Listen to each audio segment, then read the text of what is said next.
Today, we're not going to be playing around with the 670cc Predator-powered 1969 Renault, nor will we be fooling around with the 719cc supercharged intercooled Kubota diesel-powered Honda. Instead, we're going to start a new project, and this time around, well, we're going to do something a bit more stupid than putting a lawnmower engine in a car. Oh, I guess we need a project vehicle, alright? Settle in and grab some Captain Crunch, cause I got a lot of explaining to do. So, trust me, it could be a lot worse. Let's check it out. This thing is a Cushman Golfster, and I believe it was manufactured in the late 60s or early 70s. Clearly, this thing has seen better days, and that's perfect for what we're going to be doing with it. And it's got 3 wheels. So, as it turns out, 3-wheeled golf carts are cheap, and I like cheap. Actually, if this experiment works out, we may get something a lot nicer. But for now, this will be the perfect subject for our mad experiments. Now, despite its shabby appearance, this thing is actually in bad shape, but it is solid enough for what we need it for. Now out back, it would appear someone bolted on a park bench, and this bench is actually comfortable in a strange sort of way, but unfortunately we're going to have to pitch it. The good news is the steering works and the brakes work, and that's about it. Currently this thing doesn't move under its own power, but we're going to fix that. Well, sort of. Alright, well let's check under the hood. Oh boy, this thing's a lot worse than I anticipated. It's electric, and all the controls are foobar. Well, the good news is the motor is about 6 horsepower. Wow, that was weird. Anyway, this motor's not built into the rear axle like on most golf carts, so we could replace this electric motor with a gasoline engine fairly easily. But we ain't going to be doing that. Instead, we'll do something that defies logic, and we'll get this golf cart moving again with its original motor, but we're going to do it my way. And my way is never normal. I think that's why a lot of you folks tune into this channel. Anyway, to get the electric motor to work, we're going to be using this thing. Now, I'm sure you didn't see that coming, so obviously this engine's not going to be enough. Well, actually it would be if we connected it directly to the axle, but why not do something different? And let's use this engine to drive an alternator, and the alternator will generate the electricity for the electric motor that's already in the golf cart. I'm calling this revolutionary new design the petroleum battery. Yes! In theory, this electromechanical combination will generate vast amounts of electricity, and the best part is, when you have to recharge it, well, you just spill some petroleum products into this container, and within a few seconds the petroleum battery is fully recharged. Why, I expect you wouldn't even have time to enjoy a cup of hot coffee as this thing recharges. This will definitely change the EV community forever. Okay, well, just for the record, I fully realize this concept is highly inefficient. Believe it or not, I have a background in electronics and electricity, and yes, I can do the math. And the numbers are indicating that we'll waste a lot of power by using this method. But that's not a problem, because I don't care. This is going to be a fun project, and the audience may actually learn something. Plus, with thousands of electric golf carts out there with dead batteries, this may prove to be an alternative way to get those carts going again without having to purchase expensive batteries every few years. Alright, let's get started. You know, sometimes things are easier said than done, so how are we going to use this 4.5 pound 12 volt 140 amp alternator to replace the 325 pound 36 volt 500 plus amp battery pack? Well, this is where it gets a bit tricky, but it's doable. First of all, there's absolutely no way we can match the 500 plus amp capacity of the battery pack, so we're going to have to be clever. Now, as far as the 36 volts go, well, that's not a problem at all. You see, this alternator can be easily modified to produce higher voltages. But here's the catch. We don't want a solid 36 volts. Instead, we want to be able to ramp up the voltage from 0 to 36 in order to accelerate the cart. So in effect, we'll be soft starting the big DC electric motor in order to control the surge current. You know, I don't want to get too technical today, and we'll cover all the alternator modifications in the next video. Anyway, this black thing is the voltage regulator, and the plan is to disable the regulator and supply the alternator with an analog or a PWM signal to get it to ramp the voltage up. Now, to some of the more astute viewers, it may be clear that we're dual purposing the alternator, and we're using it as a power source and a DC electric motor controller. and that's the plan. Now this area here with all these little circles is the diode bridge rectifier. There's a good chance we'll damage the diodes, and that's fine. I have a more robust set of rectifiers that we can use. However, I really want to push this alternator to the limit, and will initially use the original diodes just to see how much abuse they'll take. You know, for science. So the main takeaway is, yep, this alternator can supply at the 36 volts, and we're going to modify it so it produces a variable voltage output from 0 to 36 volts. That way we can get the cart to accelerate smoothly and limit the amount of current surge. Now in the past, we've done all kinds of wacky experiments with our test bench, and as you can see, this test bench is set up with a 212cc 6.5 horsepower engine with a 120 amp alternator. Now this alternator is set up to dump its output into a massive load bank, and we've run this setup for hours and hours while pulling a 100 amp load on the alternator. So far the alternator has survived, and the crazy thing is this alternator already had 150,000 miles on it before it was put on our test bench. So it'll be interesting to see if we have similar results with our modified alternator. Alright, let's start collecting data. Basically, I want to confirm that the electric motor is good and how much current it draws on startup. So let me clean up this mess and we'll have full access to the motor. I think we'll start with taking the bench off the back of this cart, and that'll definitely open up a lot of space.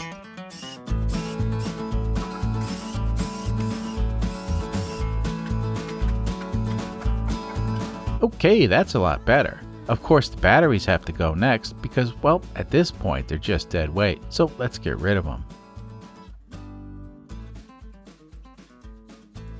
Nice. That's a lot of weight we just removed. Let's take a look at the progress so far. You know, at this point, we've removed nearly 340 pounds from the cart. And with less weight, that means we'll use less amps to get this cart rolling, so that's good. Now over here looks like a great place to mount the engine and the alternator, but before we do any planning, I still need to get rid of a lot of this electrical stuff. Some of this junk we may repurpose, but for the most part this stuff is beyond salvage. Fast forward a few minutes and the cart is totally stripped and we have a massive amount of space to work with.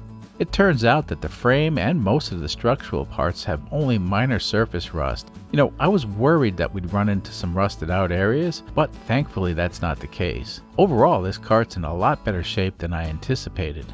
Now here's the final gut pile. Some of this stuff is damaged beyond repair, especially the speed controller and the reverse switch, so that stuff won't get repurposed. However, there are a few parts here that may get used. For example, we may want to use this resistor wire to control the surge current if that becomes a problem, but that's a subject for another day. Just for giggles, let's see if we have space for the petroleum battery. Well, it's just sitting on a block of wood right now, but it does appear we're going to have plenty of space and the high current wires won't have to go too far, so that's good.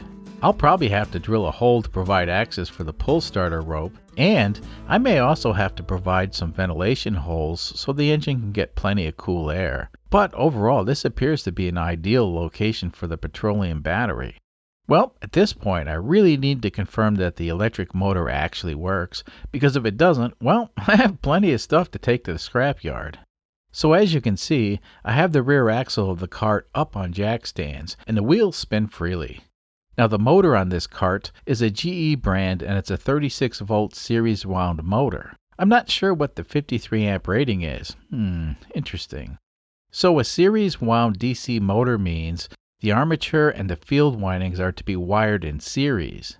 On this motor we have 1, 2, 3, and 4 lugs. This lug and this lug are for the armature, and these 2 lugs are for the field. The reason there are 4 lugs instead of the standard 2 lugs you would normally find on a DC motor is, well, in order to reverse the rotation of this motor, the polarity of the field windings have to be reversed while the polarity of the armature remains the same. So, when they manufactured this motor, well, they brought the field windings outside of the case, and that way you can wire in a heavy-duty reverse switch.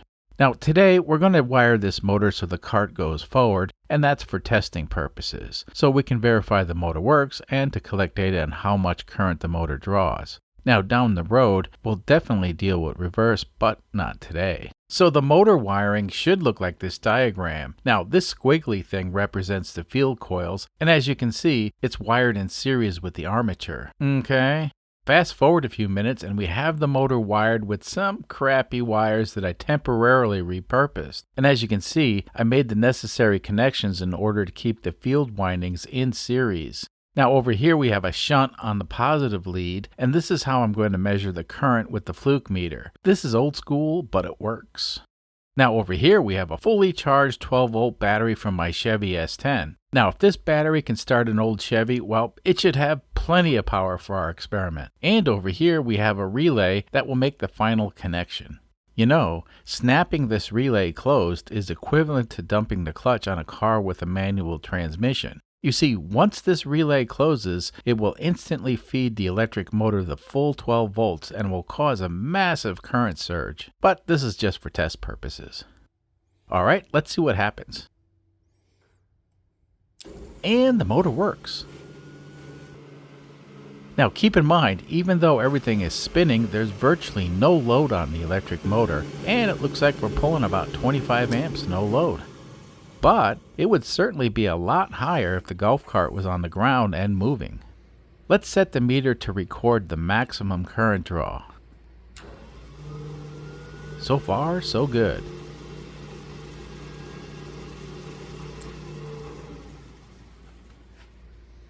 And now I can recall the maximum number for the current measurement.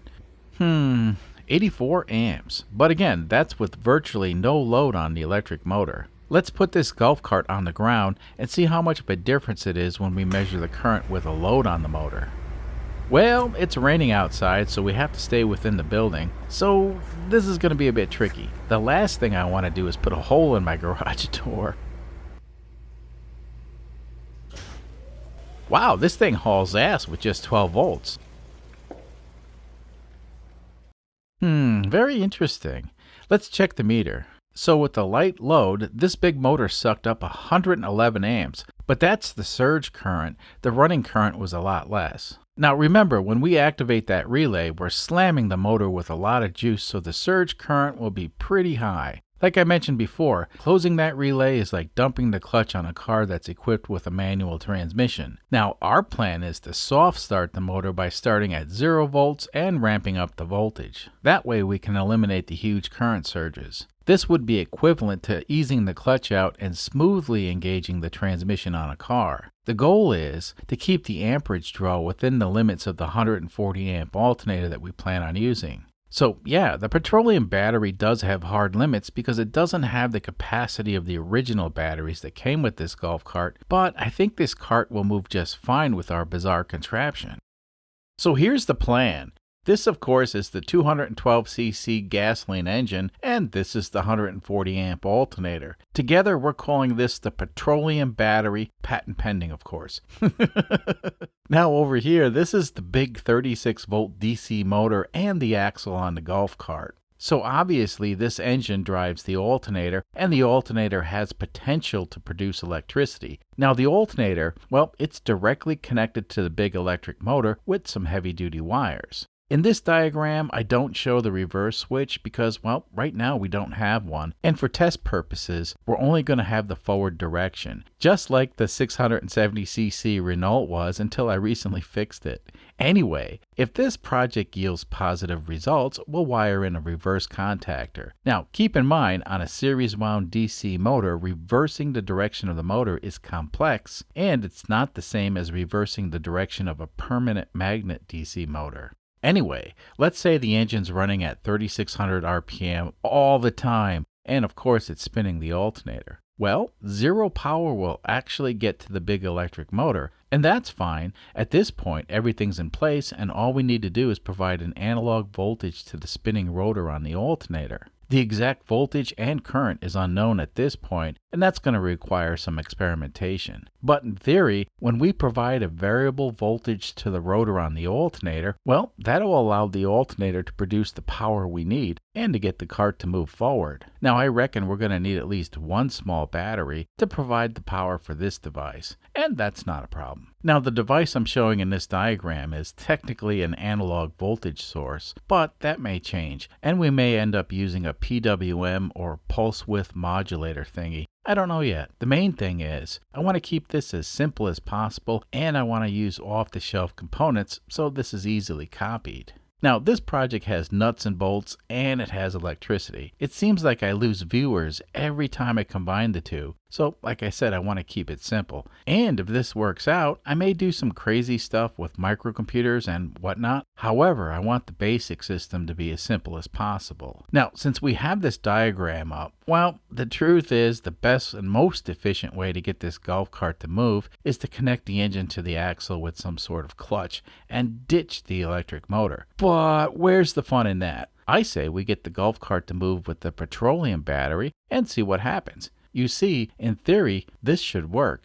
Of course, I could be wrong. I have done zero research on any of this stuff, but I did stay at a Holiday Inn Express recently, so I'm sure we can make this work. Now, unfortunately, I got a late start this week, and I'm still waiting on some parts. The good news is, the electric motor in the golf cart works, so now we can proceed with the rest of the experiment and not have to haul all this stuff to the scrapyard. Now, in order to guarantee you'll get notified in a few days when we drop the next video, consider subscribing if you haven't done so already. The petroleum battery experiment, this petroleum battery experiment's going to be epic, and there's no other channel on YouTube where you'll find practical engineering experiments like ours. And on that note, well, it looks like I have a lot to do in the next few days, so perhaps now is a good time to bid you a farewell, and I'll see you next time. Until then.